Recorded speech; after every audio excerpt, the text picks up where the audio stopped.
Again, as I said previously, just a reminder, if there's any of these figures that you want to see better, just let me know. I will put up a short or something like that. But here we go. There's going to be a lot of, not duplicates, but these are a lot of, I've got a lot of the same people. Either these are favorites of mine, or just for some reason I ended up with, doubles or multiple of this particular wrestler. First of all, we've got Shane McMahon, Shane O'Mac here. Got him in the King of the Ring. Was this 99? When he fought Kurt Angle. We got King of the Ring, Super Mac, Kurt's Kryptonite. Of course, this was when he was belly to belly overhead suplex through the glass. And got both he and Kurt got all cut up and stuff. Then we got this one here. This is a basic when he fought X-Pac at WrestleMania. European Championship, I believe. I remember this back in the day, the bone-crunching action version of this one. He had a cloth shirt. Very, very sought after and very unique for the time for those figures to have, cloth clothing and stuff like that. That was a pretty big deal at the time. And then I mentioned Kurt. Why not show Kurt? We've got this defining moments Kurt. Basically, debut Kurt Angle right there. Then we've got Team Angle, Kurt Angle, with the warm-up hoodie and all that stuff, looking really cool. Except for the very derpy face that he has. Got a hair there. Not looking so cool with that face, but because he honestly looks like a giant doofy baby. Fortunately, we'll probably never get a Team Angle version of Shelton Benjamin and Charlie Haas to go with that Kurt Angle. And then we got Milkomania Kurt Angle, of course, with the Kurt Angle shirt that was a throwback or whatever, inspired by the 1996 Olympics, with the shirt and the shorts, and he's got the milk cartons that have the milk coming out of them and all that stuff. Luckily, I have those as well. I got him off of eBay, and got the milk and stuff as well. Then we've got two of this man, same body but different heads. Ladies and gentlemen, his name is Paul Heyman. So we got a more modern Heyman here. And then we've got more of if he had his hat on and everything else, this is more of kind of a, it was kind of a transitional time. It was 2001, 2002 when he was on commentary with Jim Ross. Was not a big fan of him on commentary with Jim Ross, and he has got his little pony back there when he still had that.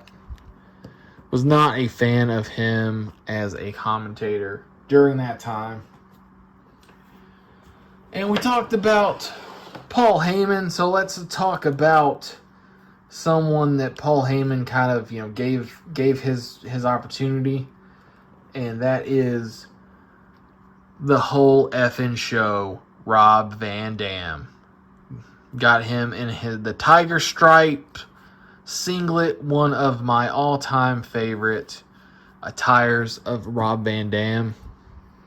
We've got this right here was when he returned to WWE. This was his very first Mattel figure when he came back.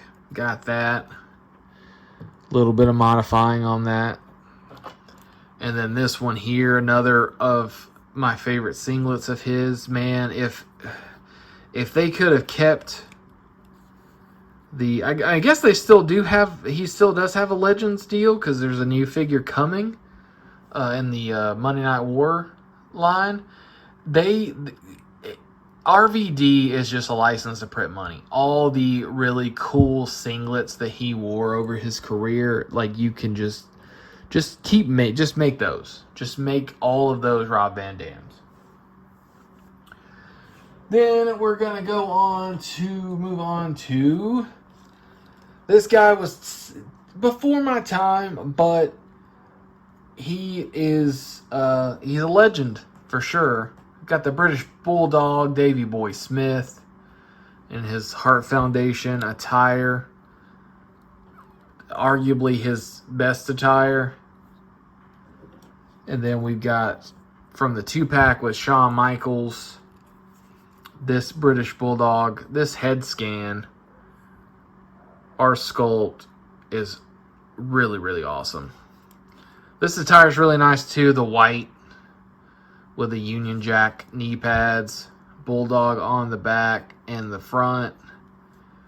It's a very, very cool figure. And speaking of Shawn Michaels, this is the Shawn Michaels that came in that 2-pack. Again, this was a version of,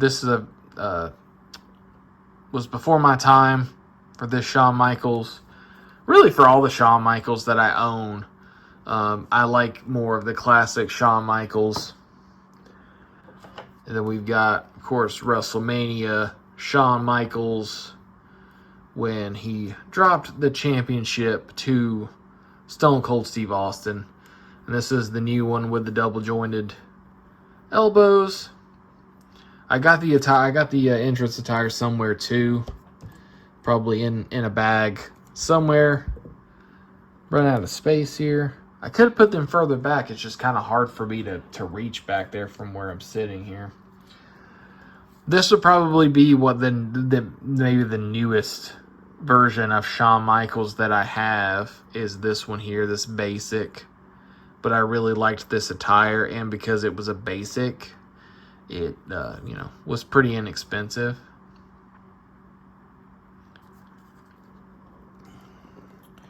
I think this one's probably the oldest version of Shawn Michaels that I have. I just really liked this attire. Don't have the entrance gear for him though, which is a shame.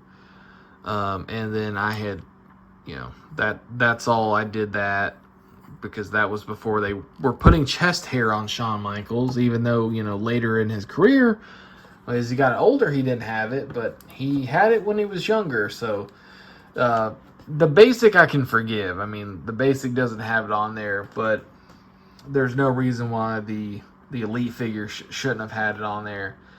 And last but not least, with the Shawn Michaels at least, we've got the WrestleMania version in the white. This is the elite with the, entrance grates, entrance attire on. So there you go. And luckily with this one that's when they started actually putting the chest hair on. That is the way it came. I didn't actually have to do that myself on this particular Shawn Michaels. Well, there you go. There's that last Shawn Michaels, and that's the last of that group. Kurt Angle, Shane McMahon, Rob Van Dam, British Bulldog, Paul Heyman, and Shawn Michaels.